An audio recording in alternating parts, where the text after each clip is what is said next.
Terima kasih Anda masih bersama kami. Bagi Anda yang baru saja bergabung, kami hadirkan kembali 3 berita utama hari ini.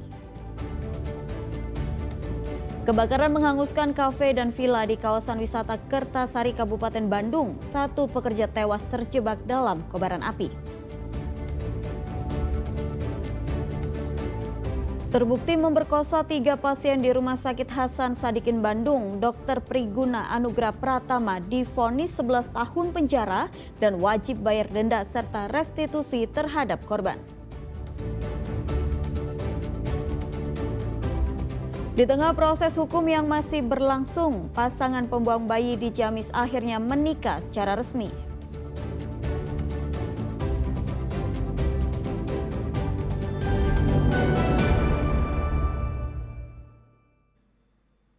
Perseteruan antara guru dan orang tua siswa kembali terjadi di lingkungan sekolah.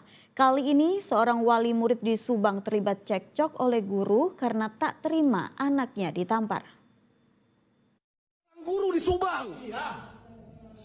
SMP 2, iya. Liatin tuh, Pak Dedi tolong telah. Laporin ke Pak Dedi. Saya akan lapor Pak ya. Dalam rekaman video terdengar luapan emosi dari seorang pria terhadap salah seorang guru di SMP negeri yang ada di Subang. Saya nggak pernah gambar-gambar anak. Silakan duduk lagi ya. Kita bicarakan baik-baik. Anak bapak tidak nakal, kalau anak bapak baik-baik saya tampar. Harusnya panggil orang tua Pak ya. Jangan main-main tangan sendiri. Apakah boleh sekarang coba? Saya tak pernah gambar-gambar anak. Pria yang merupakan orang tua murid itu berdebat dengan guru lantaran tak terima mendapat laporan bahwa anaknya ditampar oleh guru laki-laki tersebut. Nggak boleh, Bapak seorang guru. Jangan sampai main tangan, Pak. Menurut sang orang tua, tindakan tersebut sedianya tak patut dilakukan oleh tenaga pendidik. Dan untuk masalahnya sih, saya mendatangi sekolah itu ingin mempertanyakan, ya kan, kenapa anak saya sampai digaplok 3 kali? Masalahnya apa? Nah, kenapa saya langsung refleks mengambil handphone untuk merekam guru tersebut? Karena cara penyampaiannya guru tersebut itu tidak bagus kalau menurut saya. Sementara menurut wakil kepala sekolah, tindakan itu dilakukan murni untuk menghukum para siswa yang kedapatan melompati pagar sekolah untuk bolos di saat jam pelajaran. Kejadian siswa bolos dengan cara serupa sudah terjadi kesekian kalinya yang berdampak pada kerusakan pagar sekolah. Pihak sekolah itu ingin menegakkan kedisiplinan terhadap para siswa. Ya. Walaupun dalam hal ini kami tidak membenarkan sampai terjadi ada kekerasan fisik, gitu ya. Jadi kami itu mendisiplinkan anak-anak dengan bertahap. Jadi kemarin itu mungkin bentuk pendisiplinan yang mungkin di sekolah kami, ya. Walaupun kami pihak kepala sekolah kemarin sudah tidak membenarkan hal tersebut. Setelah dilakukan mediasi, orang tua siswa sepakat untuk berdamai dengan pihak sekolah. Baik siswa maupun guru juga diminta untuk memperbaiki sikap agar kejadian serupa tak terulang kembali. Zainal Arifin melaporkan dari Subang. Terdakwa Dr. Priguna Anugrah Pratama dihukum 11 tahun karena terbukti bersalah memperkosa 3 pasien di Rumah Sakit Hasan Sadikin Bandung. Selain kurungan penjara, terpidana juga diwajibkan membayar denda dan restitusi kepada para korban. Terdakwa Priguna Anugrah Pratama, anak dari Herman Suwiryo, telah terbukti secara sah dan meyakinkan. Pengadilan Negeri Bandung menjatuhkan hukuman 11 tahun penjara kepada terdakwa Dr. Priguna Anugrah Pratama dalam sidang putusan yang dibacakan Rabu sore. Majelis Hakim menilai terdakwa terbukti bersalah melakukan kekerasan seksual terhadap 3 pasien di Rumah Sakit Hasan Sadikin Bandung. Selain hukuman penjara, terpidana juga diwajibkan membayar denda 100 juta rupiah atau diganti kurungan penjara 3 bulan. Selain itu, hakim juga menghukum terpidana membayar restitusi kepada para korban dengan total 137 juta rupiah. Dalam pertimbangannya, majelis hakim menilai perbuatan terdakwa sangat meresahkan masyarakat karena dilakukan berulang kali terhadap lebih dari 1 korban. Terpidana menyalahgunakan profesinya sebagai seorang dokter. Hal yang meringankan terdakwa belum pernah terjerat kasus hukum dan mengakui serta menyesali perbuatannya. Kuasa hukum terdakwa menyatakan masih pikir-pikir untuk mengajukan banding.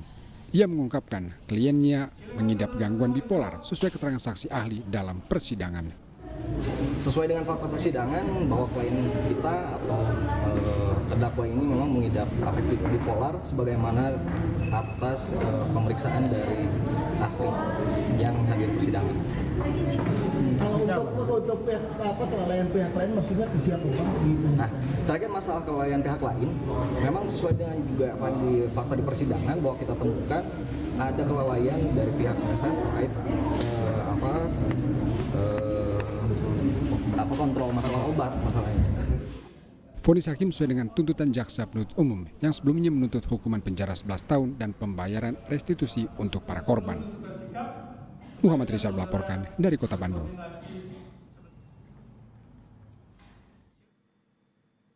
Hanya gara-gara saling tatap saat berpapasan, seorang remaja dianiaya kawanan geng motor di kawasan Kayu Manis, Tanah Sareal, Kota Bogor. Buron 2 pekan, pelaku akhirnya ditangkap polisi.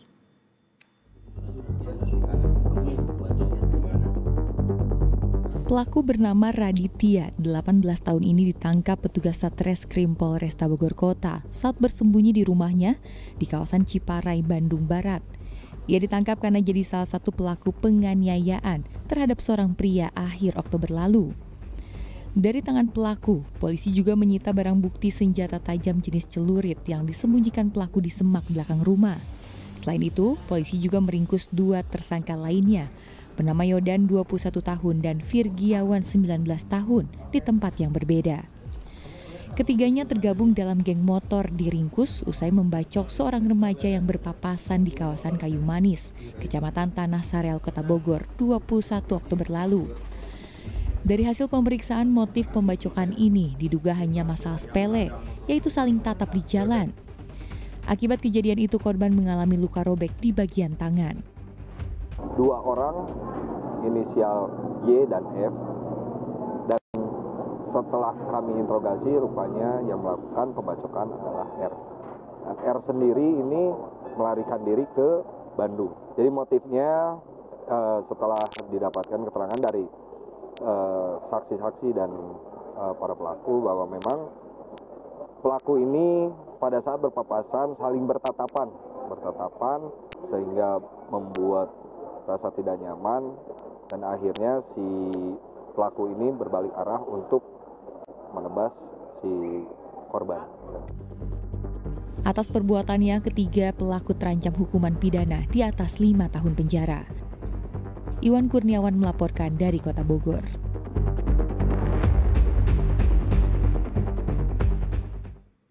Pelaku pembuang bayi pasangan Arif dan Putri akhirnya menikah di tengah proses hukum yang tengah berlangsung. Pasangan ini berjanji akan merawat bayi yang sebelumnya mereka buang karena hasil dari hubungan di luar nikah.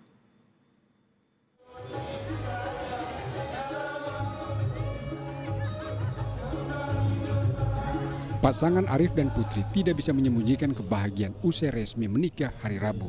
Mereka mengucapkan janji setia di hadapan polisi dan kedua orang tua masing-masing.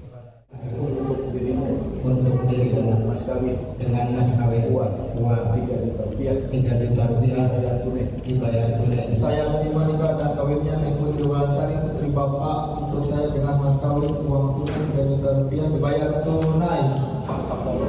Cukup lancar, cukup alhamdulillah. Pasangan Arif dan Putri ditangkap polisi karena membuang bayi hasil hubungan di luar nikah di sebuah musala di daerah Panawang, Kabupaten Ciamis. Namun keduanya sepakat menikah dengan restu kedua orang tua masing-masing. Proses akad nikah disaksikan oleh Kapolres Ciamis. Sementara proses hukum lanjutan akan dikoordinasikan dengan pihak kejaksaan. Ini merupakan persatuan ya, menyatukan dua insan yang sebagaimana kemarin kejadian terjadinya adanya kasus pembuangan bayi yang ditemukan di Musola Al-Ibrahim di Kecamatan Penawangan, Kabupaten Ciamis. Dan alhamdulillah hari ini mereka sepakat ya, para keluarga untuk menikahkan ya Ananda Arif dengan Ananda Putri, sehingga hari ini sah menjadi pasangan suami istri dan untuk merawat kembali anaknya yang dilahirkan. Proses hukum kita akan berkoordinasi dengan pihak kejaksaan maupun pengadilan negeri. Insya Allah mudah-mudahan yang terbaik kita doakan ya. Mudah-mudahan Ananda Araib dengan Ananda Putri bisa lepas dari jeratan hukum karena mempunyai rasa tanggung jawab untuk memelihara anaknya. Pak Kapolres telah menyangka nggak dinikahkan di sini awalnya? Tidak sih, nggak menyangka. Kedepannya akan seperti apa nantinya? Akan dirawat sebaik-baiknya sebagaimana mestinya. Artinya ada penyesalan ya? Ada. Tapi hari ini bahagia ya mereka ya? Alhamdulillah. Namun pasangan ini harus menunda bulan madu sampai proses hukum rampung. Mereka dikembalikan ke ruang tahanan usai menikah. Eko Setiabudi melaporkan dari Ciamis.